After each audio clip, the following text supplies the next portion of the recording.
Hello everyone, it's me Canfluff yet again, and today I'm starting a brand new review series called 6 or Less.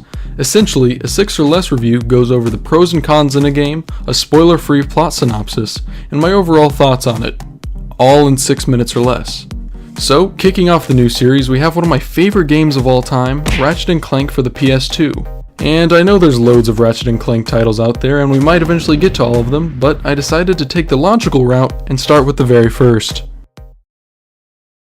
So, Insomniac Games, you know, the guys making this, had just finished up on the Spyro series and were looking to make a new IP for the PlayStation 2. And that's where our two heroes come in. Ratchet, a lonely fictional marsupial, also known as a Lombax, yearns for adventure though lacks the means to do it.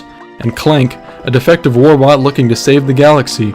Our two heroes meet when Clank's ship crash lands on Ratchet's world. You see, this dude, Chairman Drek, is harvesting from already inhabited planets and forming his own for his people, and to get super rich.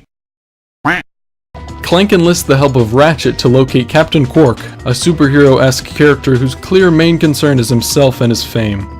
With the help of him and Ratchet, Clank believes they can put an end to Chairman Drek and save the galaxy. As for gameplay, you really can't go wrong. Ratchet and Clank is essentially a 3D action platformer with some puzzles mixed in here and there. The game starts out pretty straightforward, but the difficulty does tend to escalate over time. In combat, you'll either be knocking enemies away with the Ratchet's wrench, or blasting away with guns and other artillery you'll be unlocking throughout the game. Enemies you defeat and boxes you break will drop bolts. You can then go spin these bolts at a vendor station, usually at the beginning of any planet, where you can then buy new weapons and ammo from this offensive salesman who won't quit calling Ratchet a furball. Hi there, fuzzball.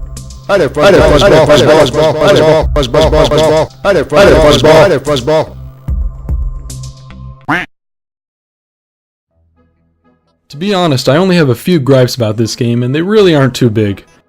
Firstly, Ratchet uses his gadgets to unlock certain areas or to move through others. While that's all good and fine, my complaint lies with the equipping of the gadgets. While as minuscule a problem as it is, you actually have to equip the gadget to use it on the item. I know, that may sound tedious, but it's just kind of annoying at times. However, they do fix it in the other games anyway, so I guess it's not really that big of a deal. Though my only other complaint is Clank. And you're probably like, what? Clank? Nah man, Clank is awesome! And I completely agree, Clank is awesome. He's great. He's a great foil with Ratchet and definitely has gotten a laugh or two out of me. Though, see, I don't really have a problem with Clank per se, it's more with his levels. They really just don't do anything for me. For starters, he only has his fists. Instead of guns, he commands smaller robots to do the work for him. While that all sounds fine, I just feel his levels slow down their overall pace of the game. And while that may be good in some cases, I can't help but feel a little inattentive, if not bored, during his stages.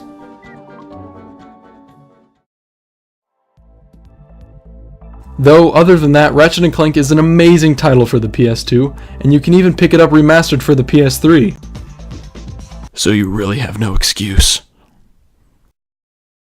But in all seriousness, this game is great. From the level design to the puzzles to the combat, this game shines in all of the above.